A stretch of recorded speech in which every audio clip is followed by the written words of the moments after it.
బట్టైనా సమాజం మొత్తాన్ని చైతన్యం చేస్తాం. మేము కూడా ప్రత్యక్షంగా వారికి మద్దతుగా మోతీలాల్ ఆరోగ్యానికి హాని జరిగిన మోతీలాల్ డిమాండ్ 2 రకాల సమస్యలు. అతని డిమాండ్ పరిష్కారం, నిరుద్యోగుల సమస్య పరిష్కారం అవుతుంది. మోతీలాల్ ఆరోగ్యం కాపాడినామంటే నిరుద్యోగుల సమస్యలను నువ్వు హామీ ఇచ్చినట్టు అవుతుంది. నువ్వు తక్షణమే ప్రకటించు. తక్షణమే ప్రకటిస్తే కానీ తన ఆరోగ్యం నిలబడేటట్టున్నది. డాక్టర్లు ఇంకో మాట కూడా చెప్పినారు. అన్న ఏమని చెప్పినారు? అతను వాటర్ తాగట్లేదట, యూరిన్ రావట్లేదట. 5 రోజుల నుంచి వాటర్ తాగకపోతే బాడీలో ఏ లెవెల్ ఉంటుందో మనకందరికి తెలుసు. వాటర్ లేకపోతే కిడ్నీలు పాడైపోతాయి. కిడ్నీలు పాడైపోయిన వెంటనే ఇంటర్నల్ ఆర్గాన్స్ మొత్తం దెబ్బతినే పరిస్థితి ఉన్నది. తను ప్రాణానికి హాని ఉన్నది. ఇప్పుడు కనిపించవచ్చు, పైన కొంచెం బలంగా ఉన్నాడు పిల్లగాడు కాబట్టి బలంగా కనబడవచ్చు, కానీ ఇంటర్నల్ ఆర్గాన్ మొత్తం దెబ్బతినే పరిస్థితి ఉన్నది. దయచేసి ప్రభుత్వానికి నేను చేతులెత్తి దండం పెడుతున్నా, ఈ యువతకు నీ న్యాయం చేయండి. వాళ్ళు అడుగుతున్న చిన్న కోరిక నువ్వు చెప్తున్న మాటే. నీ సొమ్మేమి ఇవ్వట్లేదు, నీ దాంట్లో నుంచి ఏం అడగట్లేదు. వాళ్ళకి కావాల్సిన గ్రూప్ 2ను 2000 ఉద్యోగాలు నోటిఫికేషన్ ఇవ్వండి.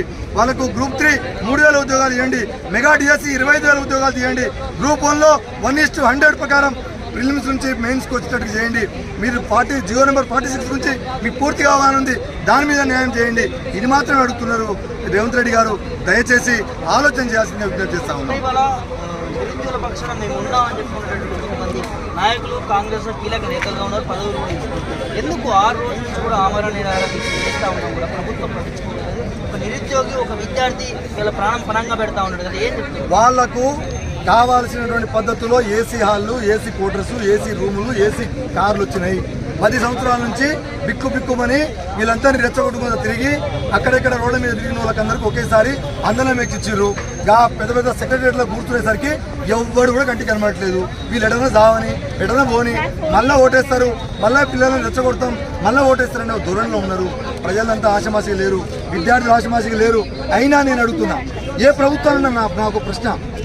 బ్రిటిష్ వాళ్ళతో పోరాటం చేసినాం, అయిపోయింది. ఆంధ్రులతో పోరాటం చేసినాం, అయిపోయింది. నైజాములతో పోరాటం చేసినాం, అయిపోయింది. ఆంధ్రులతో పోరాటం చేసినాం, అయిపోయింది. తెలంగాణ వచ్చింది, మా ఉద్యోగాలు వస్తాయనే తెలంగాణ కోసం కొట్లాడినాం. అమరులైనారు, చాలామంది విద్యార్థి అమరులైనారు. అయినా అయిపోయింది. తెలంగాణ మీద కూడా పోరాటం చేసి ఇంకో తెలంగాణలో ఉన్న పార్టీని ముఖ్యమంత్రిని చేసినాం. అయినా పోరాటం చేస్తూనే ఉండాలి. ఈ యువత ఈ నిరుద్యోగ సమస్యలు పరిష్కారం చేసే ఒక మంచి ఆలోచన చేయరా?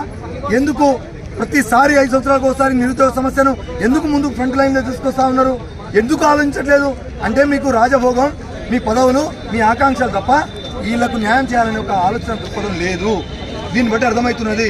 అంటే ప్రభుత్వాలు రావును మార్చినా, ఈ రేవంత్ రెడ్డిని తీసుకొచ్చినా, రేవంత్ రెడ్డిని మార్చినా, ఇంకో కేసీఆర్ని తీసుకొచ్చినా నిరుద్యోగ సమస్య అట్టి ఉంటుందని మీరు సంకేతం చేయదలుచుకున్నారా?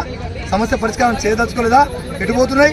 ఎవడడిగిన మూసికి, ఆ మురికి మూసికి చేయడానికి 50,000 కోట్లు ఏదో మొన్న ఎవరు చెప్తున్నారు. 50,000 కోట్లు కేటాయించేయండి. ఈ పిల్లలకు సంబంధించి ఏదైనా న్యాయం చేయొచ్చు కదా, వాళ్ళకు ఉపాధికి సంబంధించిన